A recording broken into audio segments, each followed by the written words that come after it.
Status Surabaya Raya turun ke level 3. Ketersediaan tempat tidur di rumah sakit rujukan sudah turun hingga di bawah 60%. Sejumlah sektor pun kembali menggeliat. Salah satunya industri pabrikan dan ekspor-impor yang kembali beroperasi 100%. Pemberlakuan pembatasan kegiatan masyarakat selama level 4, banyak sektor industri di Surabaya terdampak. Produksi pada sektor industri pabrikan kelas 2 tertekan hingga di bawah 20%. Meski masih berada di zona merah, sejak 24 Agustus lalu, Surabaya Raya masuk pada level 3.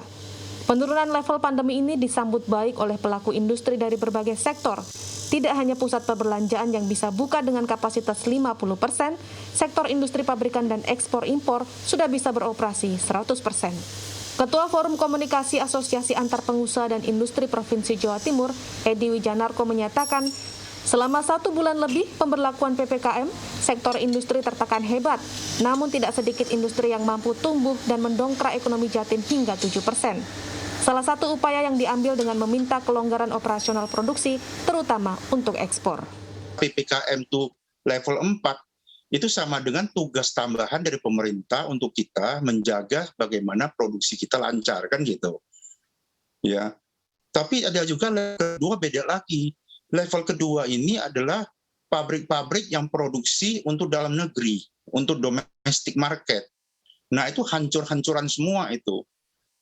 Itu kalau bisa produksi 20%, 30% saja, itu sudah bersyukur sekali. Turunnya level pandemi di Surabaya Raya juga ditandai dengan dilonggarkan penjagaan di titik-titik penyekatan.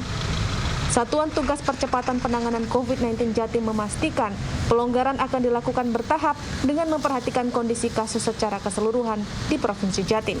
Data pada 24 Agustus menunjukkan angka penambahan kasus per minggu sebanyak 20%. Sementara tingkat kunjungan pasien COVID-19 juga turun yang ditunjukkan dengan ketersediaan tempat tidur hingga di bawah 60%. Pembukaan ini dilakukan secara bertahap. Memang kita lihat beberapa lokasi-lokasi seperti sekarang mall itu kan sudah ada protokol kesehatan, sudah bisa dilaksanakan, tapi tetap harus menggunakan aplikasi Peduli Lindungi ya untuk semua bor, baik itu dari ICU maupun isolasi biasa, rumah sakit lapangan maupun karantina terpusat, semuanya sudah sesuai dengan standar WHO, artinya di bawah 60%. Artinya ketika levelnya sudah turun, maka secara bertahap kita melonggarkan, tapi tetap bagaimana pelonggaran ini diikuti dengan pengetatan protokol-protokol kesehatan. Untuk mendukung upaya penanganan pandemi COVID-19, Forkas berharap seluruh asosiasi industri dan pengusaha melakukan pengetatan disiplin protokol kesehatan. Forkas juga membuka sentra pelayanan vaksinasi di 6 kabupaten kota dengan dukungan suplai vaksin dari Pemprov Jatim sebanyak 100.000 dosis. Tim Liputan, Surabaya, Jawa Timur.